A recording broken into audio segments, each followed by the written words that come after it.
যাচ্ছি জাবালে নূর পাহাড়ের দিকে। এই টানেল পার হবো আমরা। পবিত্র কুরআন যেখানে নাজিল হয়েছিল সেই জাবালে নূর পাহাড়ের দিকে যাচ্ছি আমরা এখন। পাহাড়ের নিচ দিয়ে টানেলের ভিতর দিয়ে আমরা ঢুকছি। বিসমিল্লাহির রহমানির রহিম। আমরা জাবালে নূর পাহাড়ের দিকে অগ্রসর হচ্ছি ধীরে ধীরে। মিনা থেকে জাবালে নূরের দিকে যাচ্ছি।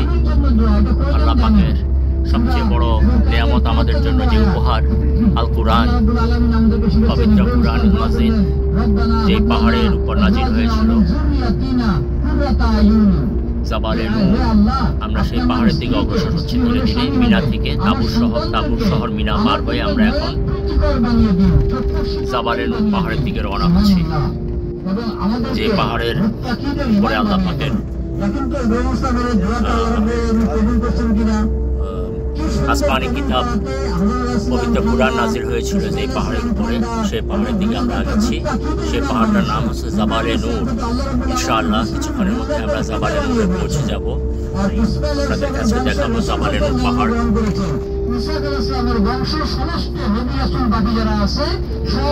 জাবালে নূর পাহাড়ে যাওয়ার রাস্তা হচ্ছে এটাই।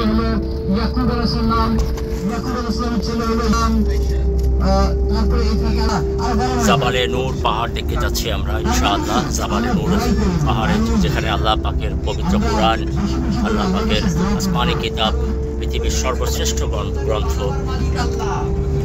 পবিত্র কুরআন নাজিলের হয়েছিল যে পাহাড়ে। এই হচ্ছে সেই পাহাড় জাবালে নূর, যে পাহাড়ের উপরে এখানে হেরা গুহা, যেখানে হুজুরে পাক হযরত মুহাম্মদ মুস্তাফা সাল্লাল্লাহু আলাইহি সাল্লাম হেরা গুহায় ধ্যান করেছিল। দীর্ঘ অনেক বছর ধ্যানে থাকার পরে এখানে আল্লাহ পাকের পবিত্র কুরআন নাজিল হয়। আল্লাহু আকবার, আল্লাহু আকবার। এই সেই পাহাড় জাবালে নূর, যেখানে হীরা গুহা অবস্থিত।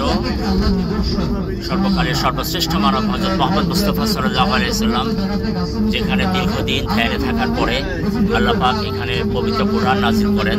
জাবালে নূর পাহাড়, সুবহানাল্লাহ, সুবহানাল্লাহ, এখানে কুরআন নাজিল হয়েছিল।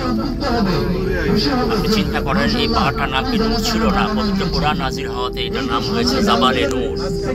এই সে পাহাড় আলহামদুলিল্লাহ। আসেন আমরা এই ছায়ার দূরে বেশি যাবেন না, কারণ জাবালে নূর পাহাড়ের দৃশ্য আপনাদেরকে দেখাচ্ছি। এখান থেকেই দেখতে পারবো ইনশাআল্লাহ আমরা জাবালে নূর। আসেন আমরা সবাই একটু নামি জাবালে নূরকে দেখতে পাবো। সেটা না খুব অল্প সময়। সুবহানাল্লাহ, জাবালে নূর পাহাড়ের সামনে এসেছি। পবিত্র কুরআন নাজিল হয়েছিল যে পাহাড়ে, হেরা গুহা এখানেই অবস্থিত। জাবালে নূর পাহাড়, আলহামদুলিল্লাহ।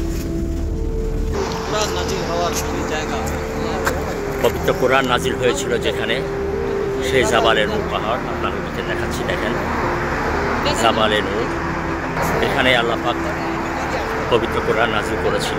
আমাদের মুসলিম বিশ্বের সর্বকালের সর্বশ্রেষ্ঠ মানব, মুসলিম বিশ্বের নেতা, আমাদের প্রাণপ্রিয় হযরত মুহাম্মদ মুস্তাফা সাল্লাল্লাহু আলাইহি সাল্লাম দীর্ঘ বহু বৎসর এই পাহাড়ের গুহায় ধ্যানে বসে থাকতেন এবং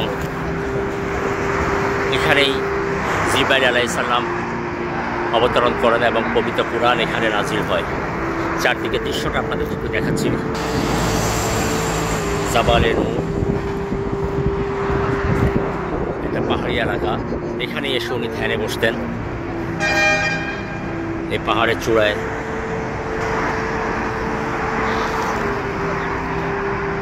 সুবহানাল্লাহ, আলহামদুলিল্লাহ, আল্লাহু আকবার। জাবালে নূর পাহাড় যেখানে পবিত্র কুরআন নাজিল হয়েছিল। আল্লাহ পাকের কাছে অশেষ রহমত আজকে আপনাদেরকে দেখানোর সৌভাগ্য হয়েছে আমার, এবং আমি দোয়া করি প্রত্যেকটা মুসলিম যেন জীবনে আল্লাহ পাক তাদেরকে সে তৌফিক দান করেন পবিত্র মক্কায় এসে এই পাহাড় দেখার জন্য, এই পাহাড় জিয়ারত করার জন্য। জিয়ারা মানে হচ্ছে পরিদর্শন। এই পাহাড় জিয়ারা করার জন্য সৌভাগ্য যেন আল্লাহ সবাইকে দেন, আল্লাহ সেই তৌফিক দান করুন। জাবালে নূর পাহাড়, এটা চারদিকে দৃশ্য আপনারা দেখছেন। মক্কা হচ্ছে একটা পাথুরি পাহাড়ি এলাকা, পাহাড়ি এলাকা। চারদিকে পরিপাশে করে আমাদেরকে বানানো হয়েছে, আমাদের কাফেলা এসেছে। আপনারা যখন হজ করতে আসবেন, অ্যাকচুয়ালি 40 দিন বা 44 দিনের সফরে অনেক কিছু আপনাদেরকে দেখানো হবে। এটা হজেরই একটা পার্ট ইনশাআল্লাহ। আল্লাহু আকবার, আল্লাহ সৌভাগ্য দিয়েছেন এই পাহাড় দেখার জন্য। সবাই ভালো থাকবেন। আসসালামু আলাইকুম রহমতুল্লাহ।